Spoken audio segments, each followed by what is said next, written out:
I was doing this job I never would have applied for. I wouldn't have even entertain the recruiter's email.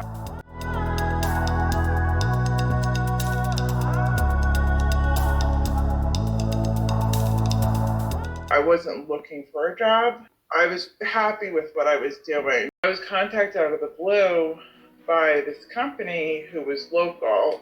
Everything looked wonderful. And they contacted me about leading this program. I was so excited. It sounded like a dream come true. Like that sounded like my dream job. They were very eager to have me. I signed the non-compete agreement with a job so wonderful. I was never going to want to leave, so it was okay. 3 days in, I got an invite to meet my team. They were also new hires I was going to be working with. She told me to introduce myself. What do you think your title is? And I was like, so I read it off. And she's like, well, for right now, just while you get acclimated. So for right now, you're manager. I was like, okay. So it just seemed weird to me. Like a little red flag went off in my head, and then we'll see how things go. And I'm like, okay, well, I guess this is how they do things here or whatever.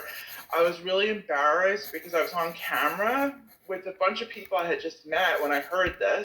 I don't even know what to say about this. This has been really the strangest thing. It's been really upsetting. I haven't told anybody. I haven't told my family. I haven't told my husband. I haven't told anybody because this is a huge red flag. She told me I was getting hung up on a title, but the thing was that my job had changed. Like the doing the whole leadership thing had changed.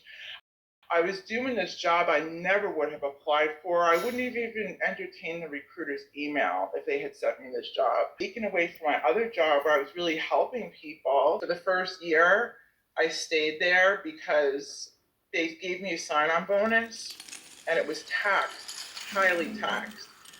If I left before a year, I had to pay it back in full. And I was like, I am not leaving here without this company knowing what has happened to me.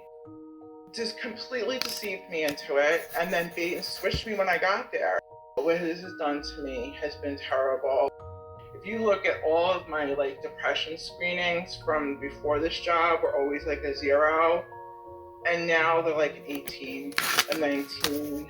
I've been so withdrawn from my family, my friends. Nobody knows. I finally told my husband what was happening, and I told my 2 older daughters what was happening. But there's still, I know everybody around me thinks there's something wrong with me. Did they do something? Because I've just been very out of character. It's just I'm not myself, and I don't know if I'm ever gonna be myself again. I don't know if I'll ever be who I was. I don't remember who I was.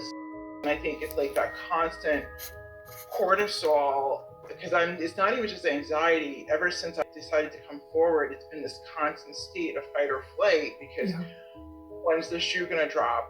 When am I gonna get in trouble for coming forward? Because I know that seems to be what's gonna happen next. I went into LinkedIn. I was like, oh wow, this is really cool. All these professionals talking, and somehow I stumbled upon you and the Workplace Bullied Project and the Institute, and I started following, and it's been really helpful, very empowering. I've taken a lot of what you've posted, a lot of what the other person has posted, and I was saving certain quotes and things like that I really resonated with me, and I helped to write my letter because I didn't write what happened. I wrote the impact on me. Yeah. I wrote statistics. I mean, I put it practically in an APA format with references. I mean, I was very detailed in it. I don't even really want money. I just want my story told. I need them to have consequences. They can't do this to people.